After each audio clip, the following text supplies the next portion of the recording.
பொருளாதாரத்தை யாக்கம் மனநிலும் இல்லை உயிர்த்து செறிவறிந்து சீர்மை பயக்கும் அறிவறிந்து ஆட்சியின் அரங்க பெரி நிலையில் பிரியாத அழகியான் தோற்றம் மலையிலும் மான பெரிது எல்லாருக்கும் நன்றாம் கணிதல் அவருள்ளும் செல்வத்தே செல்வம் தகைத்து. அதிகார எண் 30. அதிகாரம் வாய்மை. வாய்மை எனப்படுவது யாதெனின் யாதொன்றும் தீமை இல்லாத சொலல்.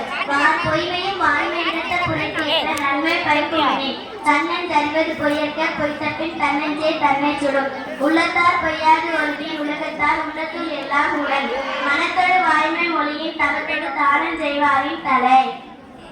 அதிகார எண் 40. அதிகாரம் கல்வி. கற்க கசடர கற்பவை கற்றபின் நிற்க அதற்கு தக எண்ணென்ப ஏனை எழுத்தென்ற இவ்விரண்டும் கண்ணந்த வாழும் உயிர்க்கு.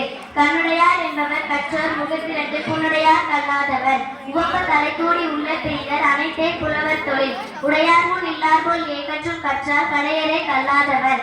தொட்டனை தூரும் மணற்கேணி மாந்தற்கு கற்றனை தூரும் அறிவு. யாதாலும் நாடாமல் ஊறாமல் என்னொருவன் சார்ந்தனையும் கல்லாதவாறு.